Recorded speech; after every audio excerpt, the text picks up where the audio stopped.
ভগবানের অনন্ত লীলা তারা কীর্তন করে তাদের সুখ এবং শান্তি লাভ করতে পারছে না।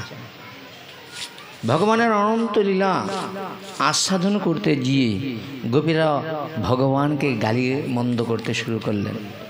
লজ্জা করে না? ব্রহ্মাকে বলছে, আপনি সৃষ্টি করলেন, এমন সৃষ্টি করলেন, মাত্র দুইটা কান দিলেন, এই দুটো কান দিয়ে ভগবানের কথা শ্রবণ করে আমাদের হৃদয় পরিশান্ত হচ্ছে না, আর দুই নয়ন দিয়ে ভগবানের রূপমাধুর্যের কথা আর কি বলবো। ভগবানের সেই রূপের মহিমা আজ পর্যন্ত কেউ বর্ণনা করতে পারছে না, সক্ষম হয়ে গিয়েছে। আর এই বাণী যন্ত্র দিয়ে ভগবানের মহিমা যারা কীর্তন করছে, এদেরও আস্বাদন করেও হচ্ছে না। এই জন্য গোপীরা ভগবানের কাছে প্রার্থনা করছে, হে ভগবান, হে ব্রহ্মাজি, একটু কৃপা করো, যাতে করে আগামী জন্মে যেন আমরা এরকম 1 কোটি কর্ণ পাই।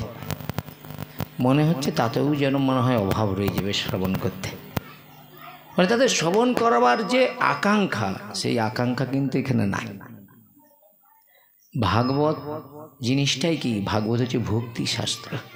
আপনারা যারা এখানে আসছেন, ওই শুধু মনে হয় আসছি